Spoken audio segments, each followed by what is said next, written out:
Hi everybody, how are you? Meu nome é Marta. No vídeo de hoje nós vamos ver o verbo have e suas diferentes utilizações. Mas antes, deixa um like, dá uma ajuda ao canal, ok? Vamos lá?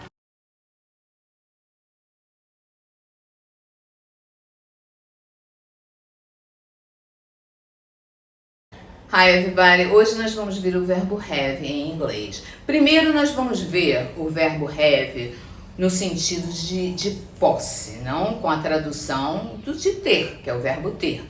O verbo have, ele tem várias maneiras de ser usado em inglês. Primeiro nós vamos começar pelo o verbo have com o significado de ter, de posse, como por exemplo, I have a car. Aqui ele está sendo conjugado no presente, tá? You have a car. Agora, terceira pessoa do singular, she, he and it, ele é conjugado como has. She has a car, he has a car, it has a car. As outras pessoas, ele é o have. We have a car, they have a car. Não? Agora, se eu quiser fazer uma pergunta, a gente está trabalhando no presente, não? Presente simples. Se eu quiser fazer uma pergunta, eu vou ter que usar os meus auxiliares, o do ou o does. O do, a gente vai trabalhar com todas as pessoas menos a terceira pessoa do singular. A terceira pessoa do singular, a gente vai trabalhar com o does, que é o she, o he e o it. Por exemplo, do I have a car? Do you have a car? Agora, a terceira pessoa, que é o she, o he e o it, a gente vai usar o does. Does she have a car? Aí você repara que quando eu coloco o meu auxiliar, o meu verbo principal, ele volta para o infinitivo, tá? Sempre quando eu uso os auxiliares, o verbo principal, ele volta para o infinitivo, tá bom? A gente tem um vídeo sobre o presente simples, se vocês quiserem dar uma olhada, seria uma boa ideia, tá bom? Aí, agora, esse do e o does, para fazer a pergunta, ele não tem significado nenhum, ele só é o verbo auxiliar que vai me auxiliar na pergunta, mas ele não tem significado na frase, tá bom? Aqui é a mesma coisa, quando a gente trabalha na negativa, a gente vai trabalhar também com o does ou com o do. Por exemplo, se eu estiver usando o she, o he e o it, eu vou usar o does, não?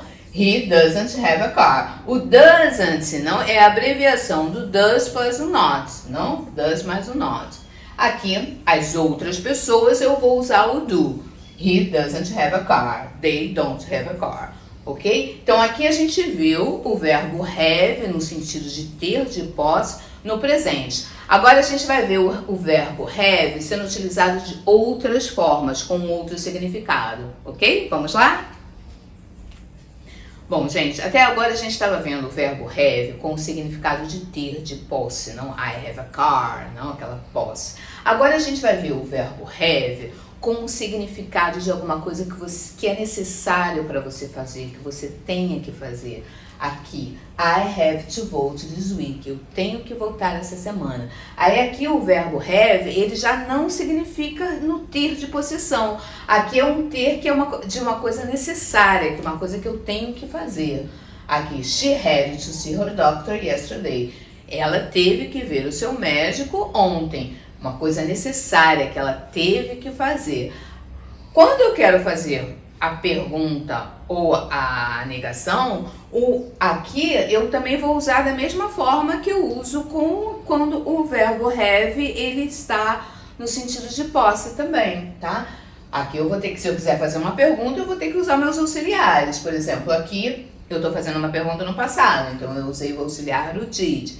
Did she had to see her doctor yesterday? Ela teve que ver o seu médico ontem. Então aqui eu usei o did. O meu verbo have aqui, ele voltou para a forma original, não voltou para a forma infinitiva, porque eu tenho a presença do meu auxiliar, tá? A gente tem um vídeo aqui sobre o passado, não como é que a gente faz a pergunta no passado, a gente tem um vídeo sobre o passado simples, tá? E aqui, do you have to go? Você tem que ir, não? Aí aqui também uma pergunta no presente, a gente tem que usar o auxiliar do, tá? E agora a gente vai ver algumas expressões com o verbo have, que a gente tem bastante expressões com o verbo have. Vamos lá? Bom, gente, agora nós vamos ver algumas expressões com o verbo have. Have a good time, não? Tenha um bom tempo, passe bem, não? I had a good time in New York. Eu tive um tempo bom em Nova York. Passei bem em Nova York. Have a hard time. They are having a hard time now. Não? Eles estão passando por um momento difícil, não? Agora. Have a point. She has a point. Ela tem razão. Não? E com todas as refeições, a gente vai usar o verbo have. Have breakfast, have lunch and have dinner. Não dá para traduzir por português literalmente. Não, por exemplo, I will have breakfast with John. Eu vou tomar café com John. Não, a gente tem que trazer um pouco para o português, porque se a gente traduzir literalmente, não vai fazer muito sentido pra gente, tá? Have lunch, they had lunch yesterday. Eles almoçaram ontem. Have dinner, she has dinner at 6 p.m. every day. Ela janta às 6 horas todos os dias. Então aqui pra gente, pra ficar mais fácil pra gente, é melhor a gente trazer um pouco pro português. Não tentar aquela tradução literal, porque senão não vai fazer sentido.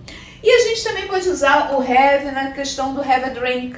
Let's have a drink, não? Vamos tomar alguma coisa, vamos beber alguma coisa. E você também pode escutar o have a shower and have a bath. Ah, mas não é take? É take, não? Assim, o americano eu acho que ele vai falar mais take a shower, take a bath. Mas o inglês ele vai te falar um pouco mais o have a bath or have a shower, não? I will have a bath.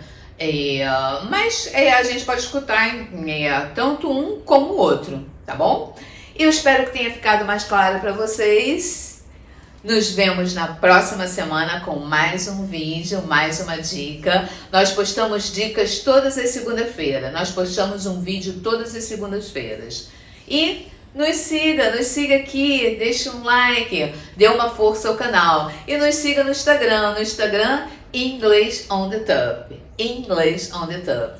No Instagram nós postamos dicas de inglês todos os dias. Thank you for watching. Bye bye.